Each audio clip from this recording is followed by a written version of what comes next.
Yesu ashimwe bene data, Imana ihabwe icyubahiro kandi himbazwe. Turashima Imana mu buntu bwayo. Reka rero dusenge kugira ngo twakire ijambo ry'uyu munsi. Imana mu izina rya Yesu ndagushimiye kubwo ijambo ryawe ryiza watugaburiye iyi minsi yose, kandi n'uyu munsi ukaba ukitugaburira. Ngaho Mwuka Wera duteze amatwi y'umutima n'ay'umubiri kugira ngo ugaburire imitima yacu kandi uyikomeze mu izina rya Yesu Kristo, amen. Yesu ashimwe bene data. Uyu munsi tugeze ku munsi wa 18 w'amasengesho y'imisi 21. Turacyakomeje n'ijambo ryacu twatangira rivuga uko wakwitwara mu gihe uri mu bigeragezo cyangwa se uri mu bihe bigoye. Turakomeje rero. Tumaze kubona ibintu bitandatu. Uyu munsi turi ku kintu cya 7. Bitandatu wenda twasubiramo gato kugira ngo twihuse kugira ngo twumve ibyo tumaze kubona. Hari ibintu bigera ku 10 tuzabona bijyanye n'uburyo umuntu yakwitwara igihe cyose arimo guca mu bihe bigoye. Rimwe na rimwe abona ko Imana ishobora kuba itamwumva, itari hafi ye, atarayibona mu kigeragezo runaka arimo gucamo kandi ayikeneye koko. Ariko hari imyumvire igera ku 10 ugomba gushyira mu bitekerezo byawe, ugomba kubika ku mutima wawe nk'umuntu w'Imana, nka mwene data, nk'umurokore ukijwe avutse ubwa kabiri wizera Imana kandi ubeshwaho nayo.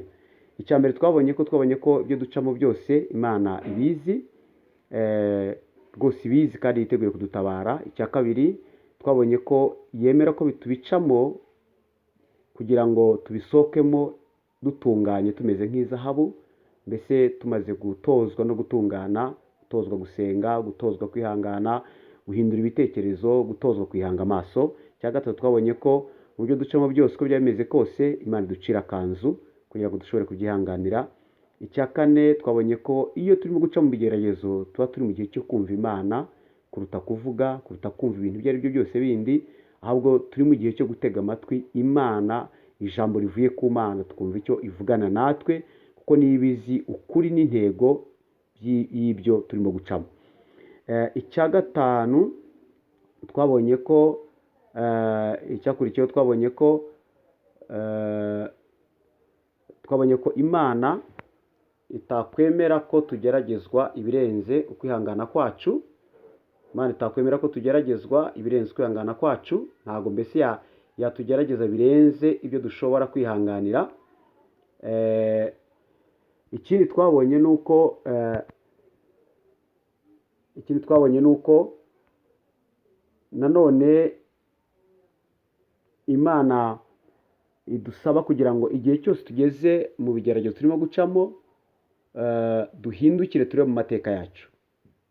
Turebe mu mateka yacu, turebe imirimo yakoze, turebe uburyo yaturwaniriye, turebe uburyo yadutabaye nk'uko byagenze kwa Dawidi arwana na Goliyati. Icyamufashe guhangana n'ikigeragezo cya Goliyati ni uko yashubije amaso inyuma akareba ko Imana yamutabaye mu nzara z'intare n'idubu, bikamutera imbaraga zo guhangana n'ibiri imbere kuko yasubije amaso inyuma akareba mu mateka y'Imana yakoze. Umunsi mwene data nawe nakugira inama ko niba uca mu bigeragezo ibuka aho Imana yakunyujije, iyo Mana ntigihinduka n'ubundi izagutabara. Hanyuma rero uyu munsi turareba icya 7 kivuga ngo nta kigeragezo kibasha kubageraho kitari urusange mu bantu. Ni ukuvuga ngo nta kigeragezo na kimwe uzahura nacyo mu buzima wihariye ku isi abandi bantu badahura nacyo. Uyu munsi niba turimo guhangana na coronavirus n'ingaruka zayo, biri ku isi yose, noneho byabereye icyarimwe ku bihugu byose, ku bantu bose, ku bihugu byose. Hanyuma hari n'ibindi bitari coronavirus, wenda ni inzara, wenda ni uburwayi bundi, wenda ni ubukene, wenda ni ukuca mu bibazo bitandukanye, wenda ni ukwangwa. Ndakubwire mwene data ngo humura, ibyo ucamo si we wa mbere, si we wa nyuma, ni urusange mu bantu, kuko ijambo ry'Imana ritubwira. Turabisanga rero mu gitabo mu rwandiko rwa mbere rw'Abakorinto ibice 10:13 magambo abanza aravuga ngo nta kigeragezo kibasha kubageraho kitari urusange mu bantu. Niko ayo magambo avuga, nta kigeragezo kibasha kubageraho kitari urusange mu bantu. Ni ukuvuga rero mwene data, ibyo ucamo byose zirikana iki kintu, yuko nta kigeragezo na kimwe ushobora guhura nacyo mu buzima bwawe kitari urusange mu bantu. Ngaho rero mu by'ukuri nakubwira yuko ukwiriye gukomera kandi ugashikama, ukamenya yuko ibyo urimo gucamo byose mu by'ukuri atari umwihariko wawe, utatawe, atari akaga wahuye nako kuri iyi si kawe wihariye, ahubwo ari urusange mu bantu.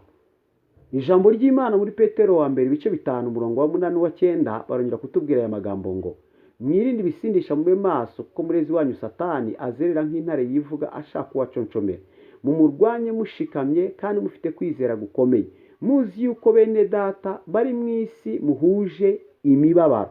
Bene data murwane mushikamye, muzi yuko bene data bari mu isi muhuje imibabaro. Ni ukuvuga ngo ibyo ucamo tubisangiye twese. Uyu munsi niba ushonje, ngiye nkaba ndya, ejo nari nishonje nawe urimo kurya. Ni igihe gusa bigenda bisimburana bitugeraho, ariko mu by'ukuri ni urusange mu bantu. Salomo yarongeye mu bice 3 by'umubwiriza avuga ibijyanye n'ibihe. Aravuga ngo ikintu cyose kigenerwa igihe cyacyo, n'icyaremwe cyose munsi y'ijuru gifite umwanya wacyo. Hariho igihe cyo kuvuka n'igihe cyo gupfa, igihe cyo gutera n'igihe cyo kurandura, igihe cyo kwica n'igihe cyo gukiza, igihe cyo gusenya n'igihe cyo kubaka, igihe cyo kurira n'igihe cyo guseka, igihe cyo kuboroga n'igihe cyo kubyina, igihe cyo kujugunya amabuye n'igihe cyo kuyarunda, igihe cyo guhoberana n'igihe cyo kwirinda guhoberana nk'iki turimo cya coronavirus, igihe cyo gushaka n'igihe cyo kuzimiza, igihe cyo kwimana n'igihe cyo gutanga, igihe cyo gutabura n'igihe cyo kudoda, igihe cyo guceceka n'igihe cyo kuvuga, igihe cy'intambara n'igihe cy'amahoro. Ni ukuvuga ngo murabona ko ibi bihe byose bigenda bisimburana. Ndibuka mu minsi yashize nigeze mbigisha ibijyanye no kubyaza umusaruro igihe cyiza kugira ngo uzashobore guhangana n'igihe kibi. Mu by'ukuri ntabwo nari nzi iby'iyi coronavirus cyangwa se ibindi bihe tugenda ducamo, ariko iri ni itegeko ry'ubuzima, ni itegeko ry'ubuzima. Duca mu bihe byiza tukanaca no mu bihe bibi, kandi ibyo bigera kuri bose, bigera kuri bose. Ni ukuvuga rero mwene data, ushize nababwiye kubyaza ibihe byiza urimo gucamo kugira ngo uzashobore guhangana n'ibihe bibi. Uyu munsi umuntu washoboye guca mu buzima bwarimo twari mu minsi yashe dukora dupagasa, uwashoboye kwizigama akarya duke, akizigama ateganya ko ashobora kuzagira igihe cyo kudakora, waba urwaye udashobora kujya gukora, waba uri mu bushomeri akazi wakabuze, waba uri wagumye mu rugo mu gihe cya coronavirus, ibyo nta gishya kirimo kuko ibihe birasimburana. Yaba biza bireba igihugu cyose cyangwa isi yose, byaza bireba umuntu ku giti cye, ariko birasimburana mu buzima bw'umuntu. So menya ko bikubaho ari urusange mu bantu. Ibyo ucamo aka kanya bikugoye ni urusange mu bantu, ntabwo ari umwihariko wawe mwene data. Humura kandi bizashira, ibihe birasimburana. Salomo aratubwiye ko haba igihe cy'intambara n'igihe cy'amahoro, igihe cyo kurwara n'igihe cyo kuba muzima, igihe cyo gukira n'igihe cyo gukena, igihe cyo kwimana n'igihe cyo gutanga, igihe cyo guhoberana n'igihe cyo kwirinda guhoberana, igihe cyo kuvuka n'igihe cyo gupfa. Ibyo ni ibintu ugomba guteganya mu buzima, n'ibindi atavuze, ariko ni ibintu bibaho mu buzima bigira igihe cyabyo. Ariko ukazirikana ikintu kimwe cyiza cyabyo ni iki ngiki: birasimburana. Ibihe birahitakaza ibindi. Hanyuma Salomo yarongeye aravuga mu bice 9 guhera ku murongo wa 10 kugeza ku wa 13, aravanga umurimo wawe wose werekeje amaboko yawe uwukorane umwete, kuko ikuzimu aho uzajya nta mirimo nta n'imigambi uzahabona, haba no kumenya cyangwa ubwenge. Nongeye kubona munsi y'ijuru mbona yuko aho basiganwa abanyembaraga atari bo basiga abandi, kandi mu ntambara intwara atari zo zitsinda, ndetse n'abanyabwenge si bo babona ibyo kurya, n'abajijutse si bo bagira ubutunzi, n'abahanga si bo bafite igikundiro, ahubwo ibihe ni ibigwirira umuntu, biba kuri bose. Wongera ubizirikane, erega nta muntu uzi igihe cye. Uko amafi afatwa mu nshundura n'inyoni nazo zikagwa mu mutego, uko niko abantu nabo bategwa mu gihe cy'amakuba iyo baguwe gitumo. Kandi nabonye ubwenge munsi y'ijuru bwambereye igikomeye. Mwene data, barajya kutubwira ko ibihe nibigwirira abantu, kandi ibihe bigera kuri bose. kandi abantu uko bafatwa, uko inyoni zifatwa mu mutego, amafi agafatwa mu nyanja, niko n'abantu bafatwa n'ibihe. Uko dutega amafi tukayafata, tugatega inyoni tukazifata, tugatega inyamaswa tukazifata, uko niko natwe ibihe bidutega bikadufata.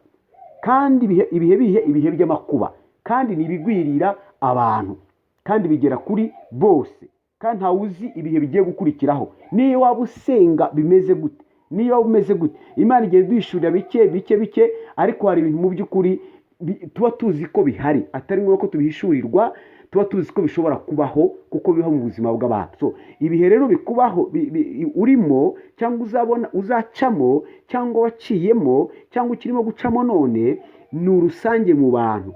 Nta kigeragezo kizabageraho kitari urusange mu bantu.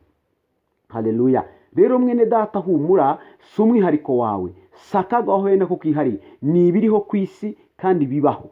Rinda umutima wawe kuruta ibindi byose birindwa. Menyesha ubwenge bwawe yuko ibikubayeho byabaye no ku bandi. Nawe rero ntacyo barusha, ibyo byabaye ku muturanyi wumvaga ko byabaye no ku bandi, burya nawe wari kandida, byashoboraga kukubaho, cyangwa niba uyu munsi bitari byakubaho, menya ko bishobora kukubaho. Niba bitarakubaho, ifatanye nabo birimo kubaho, wibuke ko nawe wambaye umubiri kandi nawe bishobora kukubaho cyangwa byigeze kukubaho. Imana yo mu ijuru ihabwe icyubahiro kandi bagirire neza. Hanyuma rero hari ibyo tugomba kwitondera. Hari imigani y'Abanyarwanda ibiri, muyumve neza, sinshaka gutukana, ariko bari batekereje, baravuze ngo umugabo mbwa aseka imbohe. Basha kuvuga iki? Ni ukuvuga ngo niba ubonye umuntu ari imbohe ukamuseka, wibagiwe ko nawe ushobora kubohwa. Undi mugani baciye ugaragaza ko umuntu waciye mu bibazo akibwira, wabonye baca mu bibazo akibwira ko bitamugeraho, cyangwa waciye mu bibazo akibwira ko abandi bitajya bibageraho. Ni imigani baciye baravuga ngo umugabo mbwa anyagiranwa n'abandi ati nge natose. Umugabo mbwa anyagiranwa n'abandi ati nge natose. Mwumva ko bavuze ibintu bibiri. Hari umuntu umwe wavuze, wabonye abandi bari mu bibazo akibwira ko atabijyamo. Umugabo mbwa aseka imbohe. Ni ukuvuga ngo yabonye umuntu uboshywe aramuseka, yibagirwa ko nawe ashobora kubohwa. Undi mugani wa kabiri baravuze ngo umugabo mbwa anyagiranwa n'abandi ati nge natose. Ni ukuvuga ngo umuntu w'umunyantege nke, kuvuga imbwa wenda ntaza gutukana, ariko ni umugani, kandi umugani ugana kariho umuntu utatekereje neza, umuntu utahagaze kigabo. Mbese rokonterere y'umuntu utahagaze kigabo aba yacitse intege, cyangwa se nibo bita imbwa, ariko siko mbivuze, siko sintukanye. Umugabo mbwa anyagiranwa n'abandi ati nge natose. None se niba uyu munsi twese turi mu mago twikingiranye, wowe ukavuza induru kurusha abandi, utekereza ko ari wowe ukingiranye wenyine? Utekereza ko ari wowe wagumye mu rugo wenyine? Utekereza ko ari wowe ushonje wenyine? Ni ukuvuga ngo rero ibitubaho bigera no ku bandi bose. Waba bitarakugeraho wiseka ababirimo, kuko nawe bishobora kugeraho. Waba urimo kubicamo witekereza ko ari wowe wenyine, hari n'abandi barimo kubicamo. Twabonye ijambo ry'Imana muri Petero wa 2:5-9 avuga ngo mumurwanye Satani mushikamye, muzi yuko bene data bari ku isi yose muhuje imibabaro. Bene data bari ku isi yose muhuje imibabaro, muhuje ibyo mucamo, muhuje intambara. Uyu munsi niba ugeragezwa n'ibyaha kubera kamere, ntawe utambaye kamere. Uyu munsi niba utewe na Satani akugerageza, ntawe Satani atinya. Uyu munsi niba urimo guhura n'ikibazo cy'inzara, ntawe inzara itinya, twese turasonza. Uyu munsi niba urwaye, ntawe ufite umubiri utarwara. Uyu munsi niba wanzwe, ntawe ukundwa na bose. Uyu munsi niba udakora, ntawe icyo gihe cyo kudakora kitagerera. Uyu munsi umuntu urwaye mu bitaro ntabwo akora. Uyu munsi umuntu birukanye ku kazi ntabwo akora, kandi ntawe batakirukanaho. Mwene data nongera nkubwira ikintu kimwe, zirikana ko ibyo ucamo biba kuri bose. Ndetse Umuswahili we yaravuze ngo kifo cha wengi ni harusi. Urupfu rwa benshi ruhinduka nk'ibirori, ruhinduka nk'aho ari ibirori. Urupfu rwa benshi ruhinduka nk'aho ari ibirori, cyangwa se ibyago bya benshi bisa naho bihindutse. Mbese nukuvuga ngo biba bisaranganijwe, bisa naho byabaye general rule, bisa naho byabaye itegeko rusange riri ku bantu. Kifo cha wengi na harusi. Urupfu rwa benshi rusa naho ruhindutse ibirori. Mwene data rukomera, zirikana ikintu kimwe mu byucamo, nta kigeragezo kibasha kubageraho kitari urusange mu bantu. Nta kigeragezo kibasha kugeraho kitari urusange mu bantu. Pawulo yavuze amagambo mu Baheburayo 13:3, Abaheburayo 13:3 aravuga ngo mwibuke imbohe nk'ababohanywe nazo, mwibuke n'abagirirwa nabi kuko namwe muri mu mubiri. Mwibuke imbohe nk'ababohanywe nazo, mwibuke n'abagirirwa nabi kuko namwe muri mu mubiri.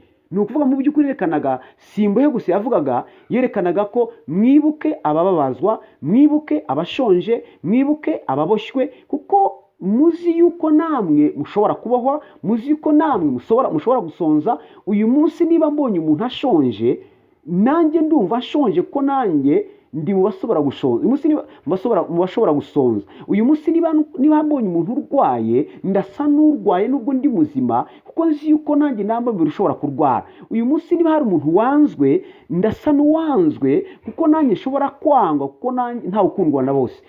Bene data rero, ntacyo ubona kiri ku muntu kidashobora kugeraho, nta n'icyo ubona kikuriho kidashobora kugera ku bantu, kuko ni urusange mu bantu. Haleluya! Icyo nicyo tugomba gutekereza. Ikindi ugomba kuzirikana ni iki? Ibihe ni ibigwirira umuntu kandi bigera kuri bose. Ibihe ni ibigwirira umuntu kandi bigera kuri bose. Ibihe ni ibigwirira umuntu kandi bigera kuri bose. So niyo mpamvu rero ugomba guhora witeguye mu bitekerezo. Igihe cyakugeraho cy'ibigeragezo, ntuse n'ugushishano, ukamenya ko igihe cyawe kigeze cyo kugeragezwa, kuko mu gihe gishize n'abandi bageragezwaga. Niba ugeze mu mahoro, ukamenya ko igihe cyawe cy'amahoro kigeze, hazaza n'igihe cy'intambara, kuko byose birasimburana. Ibyo ni ibintu ugomba guhora witeguye mu buzima nk'umuntu uriho kandi umuntu w'Imana. Rero umunyabwenge ninde? Salomo yavuze ngo nabonye ubwenge munsi y'ijuru, mbona ni ikintu gikomeye cyane umuntu akwiye gukenera. Ubwenge ni ukumenya ibyo, ni ukumenya ko nta kigeragezo kizakugeraho kitari rusange mu bantu. Ibyo bivuze ngo nimbona abandi bageragezwa, nzabona ko ari njye utahiwe. Nimbona abandi bari mu mahoro, nzamenya ko ari njye utahiwe. Ni ukuvuga ngo ibihe birasimburana, ibihe birasimburana. Icyo ugomba gukora rero, rinda umutima wawe, rinda umutima wawe we gusa n'ugushishano, we gusa n'utunguwe. Petero yaravuze ngo nimugubwa gituma nibagerageza mwisa n'abagwishishano, kuko ibyo ni urusange mu bantu, ibyo biba kuri bose. Hari ibyo tugomba kwitondera bene data. Noneho rero mwene data, ibyo ucamo menya ko bigera kuri bose. Icya kabiri, kandi umenye ko ibihe biha ibindi, ibihe birasimburana. Ibyo bimenye biva kuri wowe bijya ku bandi, birasimburana ku buzima bw'umuntu no mu bantu muri rusange. Wongere uzirikane ko Imana itazakundira ko ugeragezwa cyangwa se ugeramo ibihe biruta ibyo ushobora, ibyo washobora. Ahubwo hamwe n'ibyo ucamo izaguha imbaraga zo kubinesha. Niba wumva rero imbaraga zishize, tabaza Imana ikongerera imbaraga. Yaravuze ngo ntabaza ndagutabara, ntabaza ndagutabara, nkwereke ibiruhije bikomeye utamenya. Mwene data, ndashoje. Icyo ugomba gusigarana, ikintu cya karindwi mu byo ugomba kumenya igihe uca mu bigeragezo, menya ko nta kigeragezo uzahura nacyo kitari rusange mu bantu, nta na kimwe. Biryo bitume ukomera, umenye ko bisa naho ari itegeko ry'ubuzima, kandi umenye yuko ibihe bisimburana. Ibyo ngibyo urimo gucamo, ejo uzabivamo uce mu bindi byiza, cyangwa se birusheho gukomera. Ariko umenya ikintu kimwe, Imana ntizagutererana, izagucira kanzu, ntizemera kugeragezwa ibirenze ibyo wakwihanganira. Hamwe n'ikikugerageza izagucira kanzu. Yatwumenyesheje gusenga, yatwigishije gusenga, yaduhaye uburenganzira bwo gusenga. Tabaza niba unaniwe, niba haje indi myumvire itari iyo ngiyo, utabaza Imana kugira ngo irinde umutima wawe, iwushiremo iyo myumvire, kandi urwane ikigabo. We kuba nka wa mugabo w'imbwa twabonye unyagiranwa n'abandi ati njye natose, cyangwa se we kuba nka wa mugabo nanone wasetse imbohe akibagirwa ko nawe yabohwa. Ahubwo tuzirikane ijambo Pawulo yatubwiye mu Baheburayo 13:3 rivuga ngo muzirikane imbohe nk'ababohanywe nazo, kandi mwibuke abababazwa cyangwa se abagirirwa nabi, kuko namwe muri mu mubiri. Ibyo rwose ryo tuzirikana kandi tubitekereze nk'abana b'Imana. Komeza urugendo, humura mwene data, si ishyano ryakugwiriye wenyine. Ibyo ucamo ni urusange mu bantu. Rwana intambara, urwane kigabo. Ibihe birasimburana, Imana ntizagutererana. Nuca mu muriro ntuzashya, nunyura mu mazi ntazagutembana, kuko Uwiteka ari kumwe nawe ngo akurokore. Ariko zirikana ikintu kimwe, ibyo ucamo ni urusange mu bantu, si umwihariko wawe. Ntiwatereranywe, ntiwavukiye kuruha. Ibyo ucamo n'abandi babiciyemo, n'abandi bazabicamo, n'abandi barimo kubicamo, kandi ibihe birasimburana, ibihe biha ibindi. Ahubwo tega Imana amatwi, umenye kirimo kukubwira, ikikwigisha mu byo ucamo, hanyuma uyitabaze iragutabara, ikurwanirire kandi ikuneshereze. Kuko kurira gushobora kurarira umuntu nijoro, ariko mu gitondo impundu zikavuga. Kandi ngo uburakari bw'Imana cyangwa se kubabazwa kuvuye ku Mana nuko akanya gato, ariko urukundo rw'Imana ruhoraho mu buzima bw'umuntu igihe cyose. Urukundo rw'Imana rurakugose mwene data, ibyo ucamo n'urusange mu bantu, kandi Imana niyo kwizerwa, ntizatuma ugeragezwa ibirenze ibyo wakwihanganira, kandi hamwe n'ikikugerageza izagucira kanzu kugira ngo ukihanganire. Reka dusenge. Data, mu izina rya Yesu ndagushimiye kubw'ijambo ryawe, twungura ubwenge buvuye mu ijuru kugira ngo dushoboze guca mu byo ducamo dukomeye kandi turi intwari. Mwuka wera, ndasengera mwene data wese uca mu ntambara zimugoye, mutabare, mube hafi, murwanirire, kuko ubuzima ducamo buragoye kandi buraruhije, ariko nzi kuri Imana ishobora byose ibasha kuturengera, mu izina rya Yesu Kristo, amen.